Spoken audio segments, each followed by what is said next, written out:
So yun guys, for today's video, ito yung pad natin na ginawa dito sa labas. Bali, aquarium to guys. Nagmukha na siyang pad. Sobrang laki kasi nito. Ayan, so pakita ko yung mga krillings na hinulog natin dati dito. Naalala nyo, naghulog tayo ng mga krillings. So update ko lang kayo dito guys.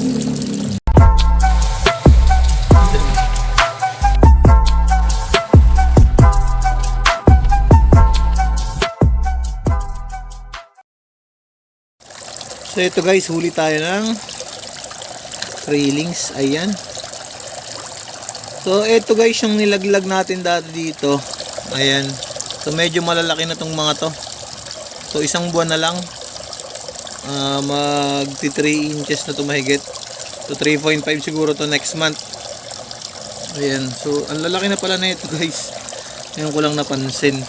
So hinayaan lang natin to dito. Nung nakita nyo to last time, maliliit lang to, 'di ba? Ayan.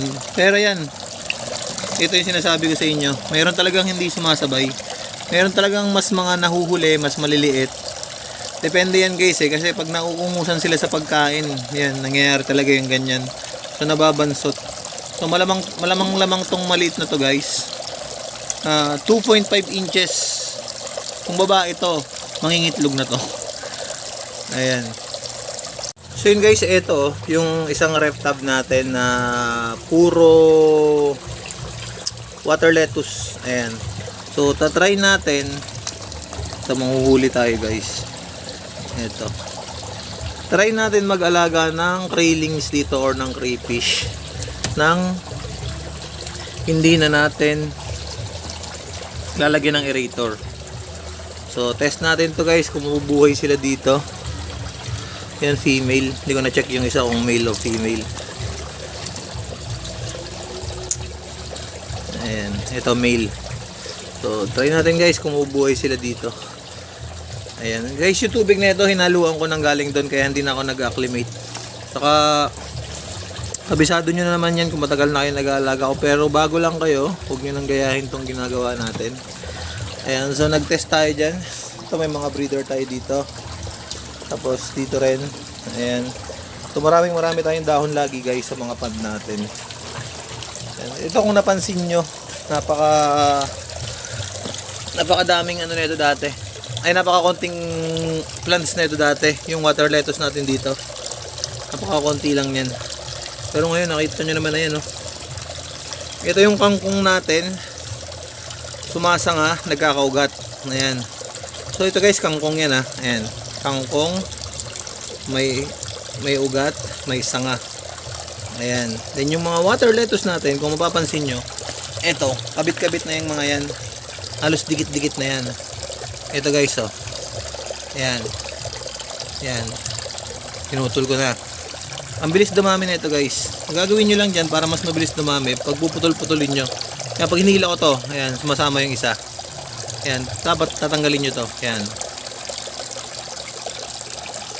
Hiwa-hiwalayin nyo yan guys para mas mabilis na dami yung mga water lettuce nyo, gaya ng ginagawa natin dito. Ito yung pinakamalaking water lettuce natin dito.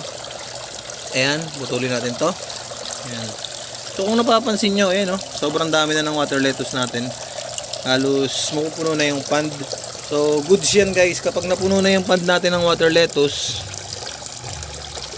isa na yan sa mga kakainin nila. So yung mga crayfish natin, ang mga krillings natin, mas makakasurvive sa ganyang klase ng environment. Ayan. So nagpapadami din tayo ng ano rito, mga ganitong klase ng halaman. Ito guys, yung tawag na nila dito, ano, dapnya ba yan? Dapnya. Ito. Ayan. So nagpapakain din tayo ng ganito sa crayfish natin. So guys, napakadami na ito. Dito lang yan, no. Hindi na natin ito kinukultured pero dumadami sila dito ng pusa. Pakita ko sa inyo.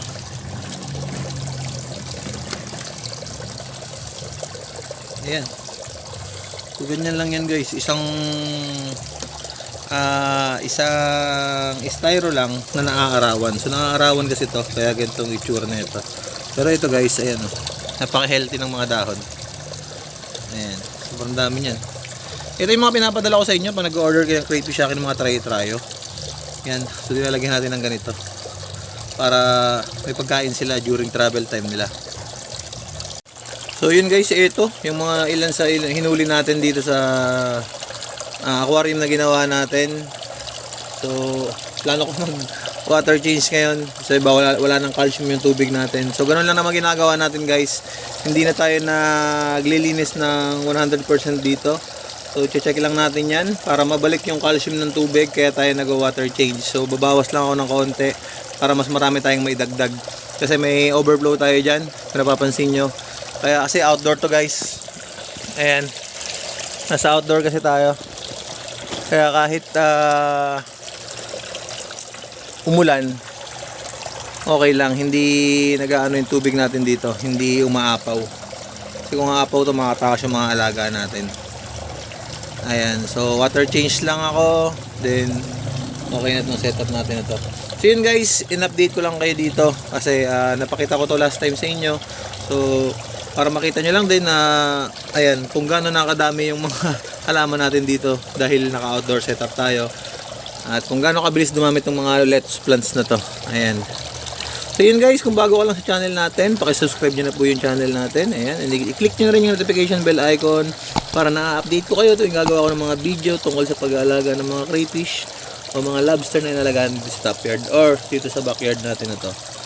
Ayan guys, so hanggang dito na lang. Maraming salamat sa inyo lahat and happy crayfish farming.